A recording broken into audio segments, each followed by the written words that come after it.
And there isn't going to be any such thing at all. What I have been trying to put across is that this is a pure and simple physical, sensual, physiological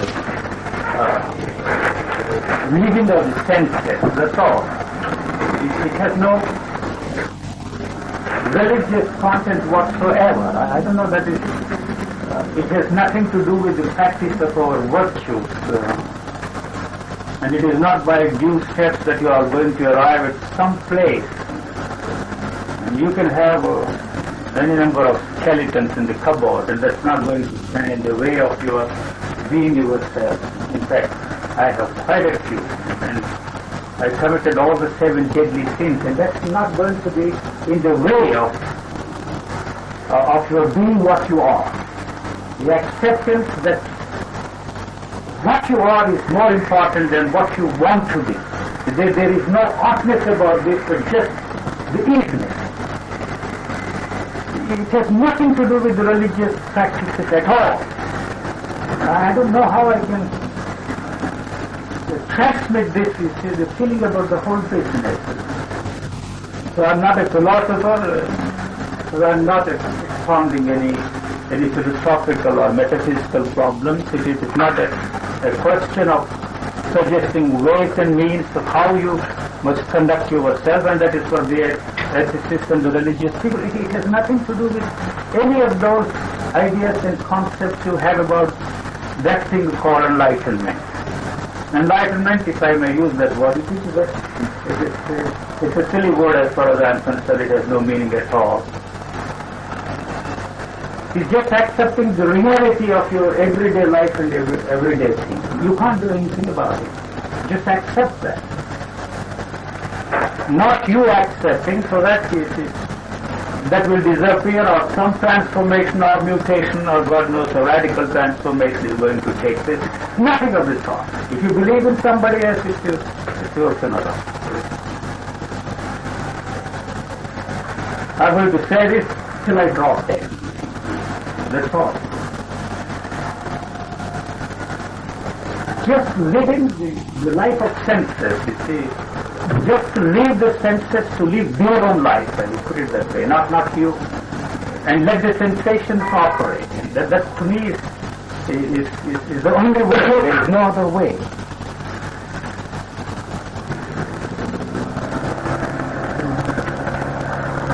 So is there anything to discuss about it, to carry on a dialogue? It will end up in a monologue. You see, you cannot carry on any dialogue with me.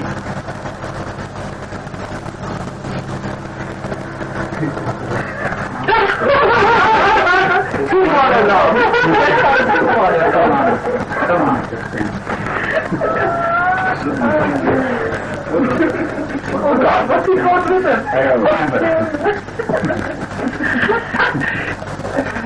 Wait till they all look serious.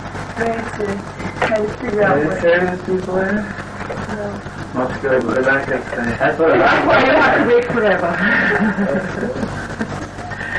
I didn't quite follow, but are you saying that the Krishnamurti guy... I don't know, let's leave him alone. No, that any suggestion, right, of possibility, are you saying that there is no such thing as a radical change from what we are now?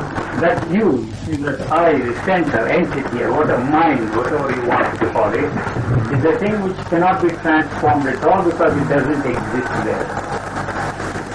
You assume that there is a totality of your thoughts and feelings. If you want to call thought a mind, you have to please yourself. So as far as I'm concerned, there is no mind apart from thought. But there is no totality of thought. There is no totality of your feelings, and there is no center there. There is no entity there. So if you wait, you see, to transform that radically or otherwise, you will have to wait till the last syllable in the recorded sign. Which I memorize as an end word. That's all, there's nothing to it.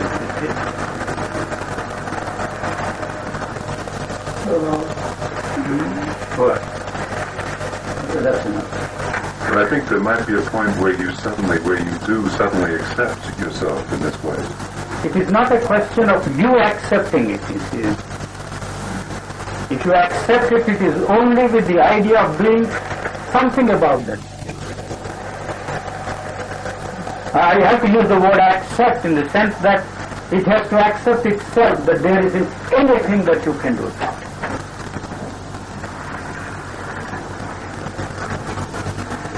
You are all interested in this, in morals.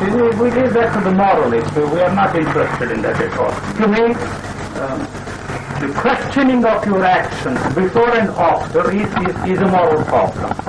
Not running away with the handsome girl living next door. That to me is a problem for the society too. Not that I will run away, but once you see the absurdity of the whole business, you are not going to do any of these things, you are afraid you will do. No power in the world can stop you from doing what you want to do. And what you want to do is a very simple thing. It's very simple.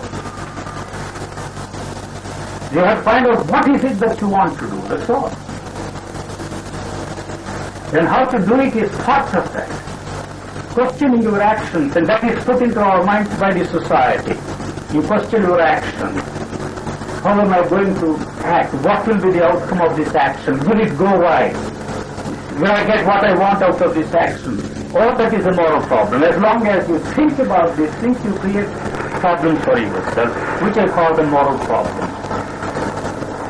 So thinking about these things creates the moral problem. Well, but as long as we are living in society, we cannot but behave like this. And apparently man cannot live in society. He cannot be alone. And as long as he is in society, he has to be alone. So he's always struggling and fighting against his You are part of the society. You are not separate from the society, and you are isolating yourself from the society. Where can I go? I cannot go into a sequestered place, high up into the mountains, isolate myself and live there. But still I carry these thoughts with me. So I am doing exactly the same thing. As long as I think the thoughts of society, I am part of that society. It doesn't matter what I think. All right, you are walking in the street and all of a sudden you want some food. That's very simple. You go by a shop. Well, normally you cannot just take things and eat them up. Why not? If I don't have it, I just walk, steal, and go and sit there in that small little jail if necessary, if I have no money. No, if it comes to that, if it is purely a question of satisfying your basic needs, it is not difficult in this world, I tell you. If you can, I am ready to do anything. So, such a situation may not arise at all for me, because my needs are very few now. I don't hesitate at all if hunger, you have never experienced hunger. You know, it is just an academic issue for you. You have never in your life experienced hunger at all. So in the ultimate analysis, there is no such thing as hunger at all. It's the pure and simple chemical change. Probably you will feel hunger 2 or 3 days, and then you become weaker and weaker and weaker, that's all. It is more psychological than physiological. You may not agree with me at all. Hunger is more psychological than physiological. The physiological hunger is a thing which is not difficult to satisfy. Then the mystery is all this moral structure. The moral structure of the society, and you wanting to fit into that structure for your own reasons. So you are not able to fit yourself into the framework of the society, and that is why you are suffering. I have no problem to fit myself into the society, but yet I am not part of the society in the sense in which I am not using the structure created by the society to get something for myself. It is only functional. I use that to exist in this world. Why should you exist? Why not you disappear somewhere has no meaning at all. So this is the reality, and I am part of that reality. I cannot isolate myself at all. What isolates you from this society is this movement of thought. So anything that is born out of thought is destructive.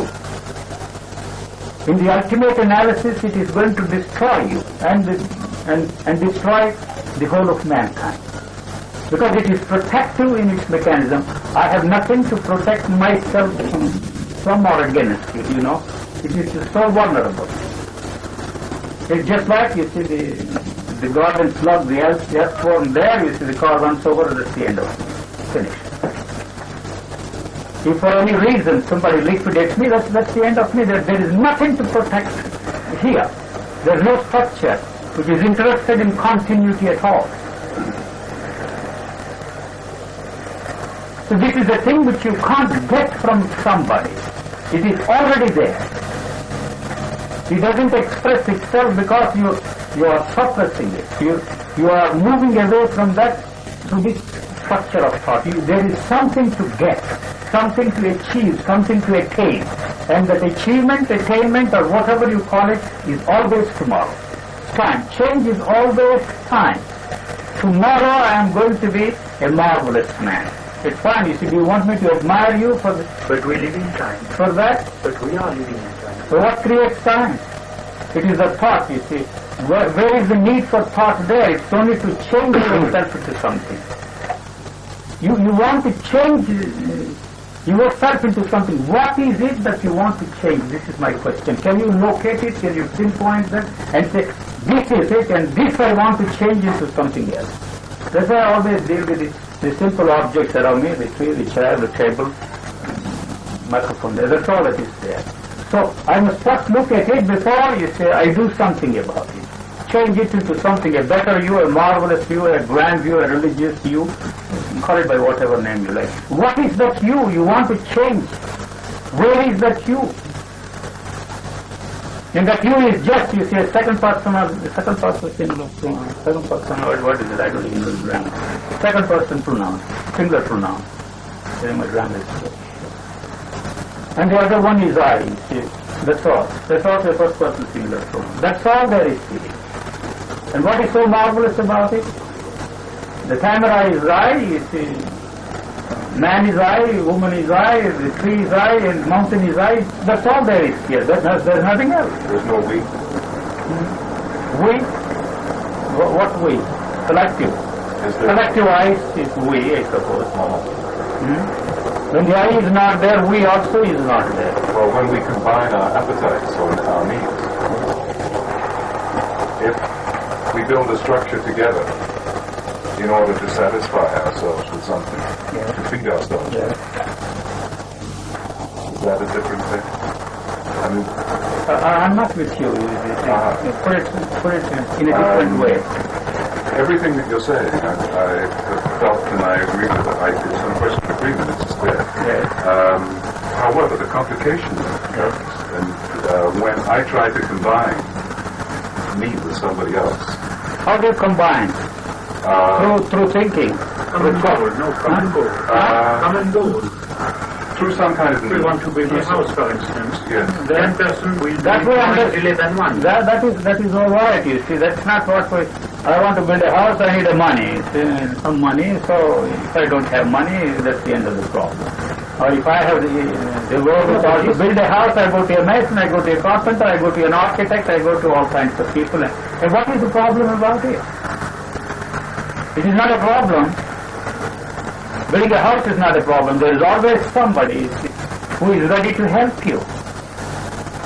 No, there's no problem. Well, there is. I mean, there's a use of the mind to satisfy a need. I see that if I can take care of my needs by myself if I want. That is accepted. You see, the physical needs we have to satisfy ourselves, and there is a way of taking care of that. That is not the problem at all. The basic needs, that is not the problem. Put clothing and shelter. It's not a question of you starting cultivating wheat and then you see milling it and then starting a bakery. That's too absurd. You see, bread is not the only thing that you eat. You see, you have other things also. So, for that we depend upon others. What is the...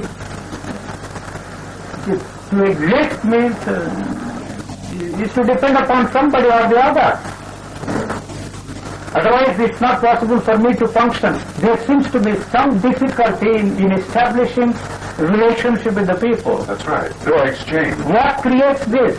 Is there any relationship? There is no relationship. I go to the baker and get my bread. That's the end of it. I say hello and he or she says hello. That's the end of it. So the problem is how to get the money. And that's all. If I'm concerned about tomorrow and the day after, you see, and the next 10 years and the next life, then that creates the problem. Well, there's also... You see, no, that is the problem. Yes, that is a problem. And then you see, you give me the instances of the squirrel is taking away the nuts there for the wintry day or the rainy day, and he doesn't take us anywhere. We also plant the seed. We plant the seed in the spring to reap in later. What establishes the relationship between the seed you plant and the fruit you eat? What establishes the relationship between these two? How do you know that the same seed has given you this fruit? It is through thinking. It is through thinking. Through my knowledge. You are establishing a cause and event or what results relationship, affects relationship. Yes. Yes. That's a So what is so marvelous about it? What is so marvelous about it? I do not think about it. I see a fruit and I eat it. That's the end of it. Why do we have to create this thought structure? What do we get out of that? It's an interesting pastime. It's an interesting pastime. That's right. It's a game. You are carrying on the dialogue with yourself. This is the dialogue you are carrying on with yourself. That is why you want to sit and carry on a dialogue with somebody else. I cannot carry on a dialogue because there is no point in doing it.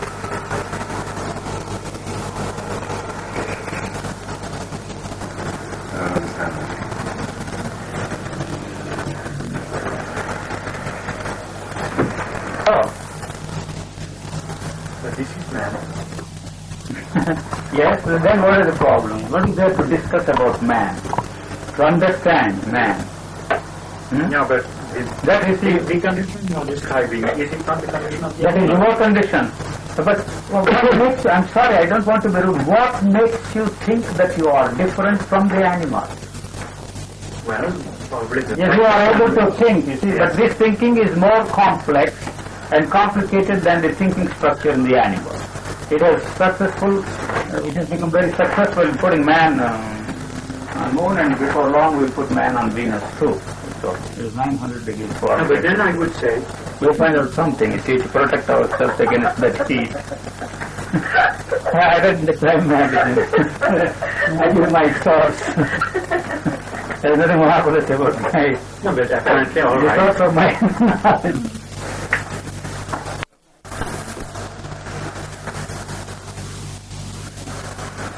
I don't know, you see, you are all very familiar with these phrases. The world is you and the society is not separate from you. You are the society. You have been given all kinds of phrases like that. You see, are you separate from the society? You are not. Why you are not separate from the society is because you are thinking their thoughts and you are feeling their feelings. As long as you are feeling their feelings, as long as you are thinking their thoughts, you are part of that society. There is a continuity of thought, and so there is a continuity of your relationship with the society. So as long as you think the thoughts that belong to the society, they are not your thoughts. You have created a vested interest in that. That is your investment. So you want to get something out of that and try to fit yourself into that framework. So that it is that is causing suffering.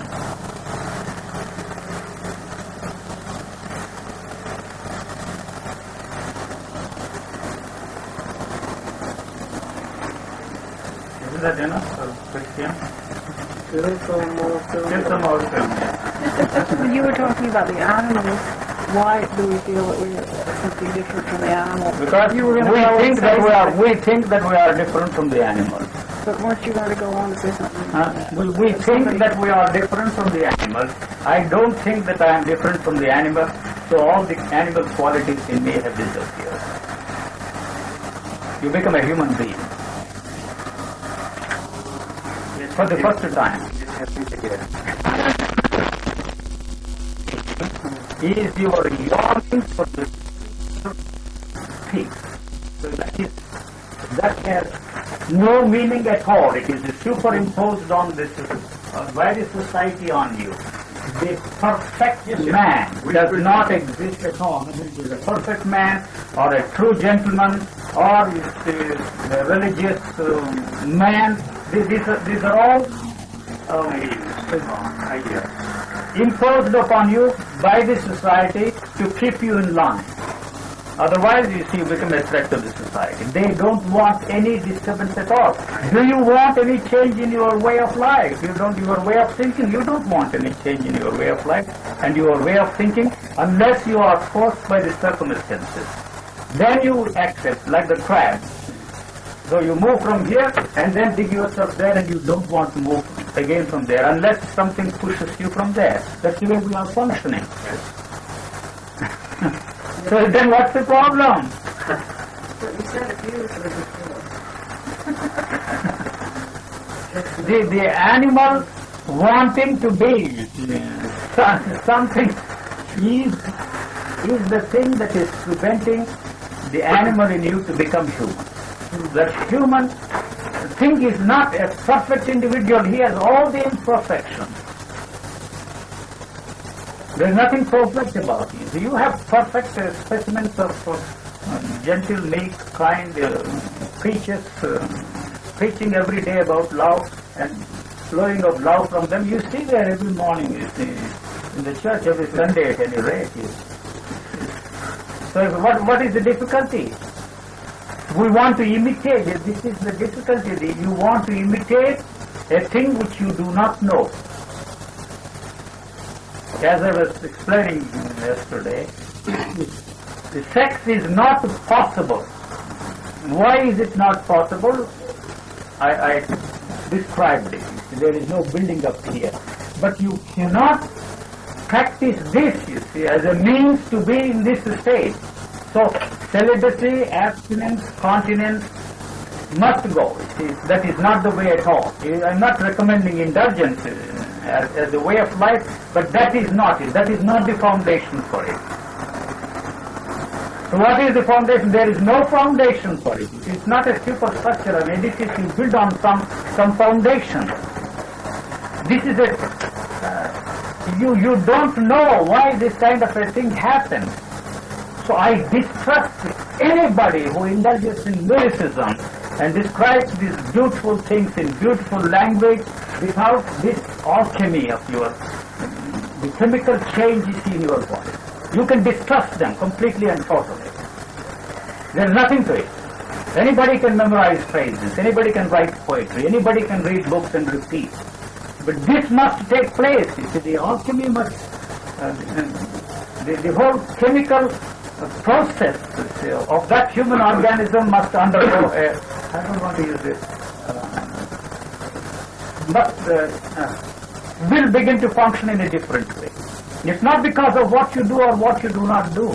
But isn't that contradictory also to what you're saying, Eugene, when you say that I am not different from you, and you're not saying the truth? You are, yes, you are not different from me. So why does obviously in you, the body has changed, the chemistry has Do you changed. know why? So let me finish. Yes. But in us, the chemistry has not changed, so we are not the same as you. No. When you say we are the same, it is not true. You see, look here, as long as you have this question of why not me, you see, why not that change take place here? Yes. See, the change is not going to take place at all. I don't like the word change at all. The triggering apparatus is there, it is part of your genes. The potential is there already. That's all that's there. It is there. And so what prevents that? You know what prevents that? is the wanting to be something other than yourself. So this is yourself and not Jesus, not to mention the name of Jesus. Prohibited here. It is not some perfect human being. It is, you have to be yourself, and that is the uniqueness of that individual. I am never tired of saying that there is nobody like you on this planet, amidst the whole of mankind. You are one and only one, and the most unique individual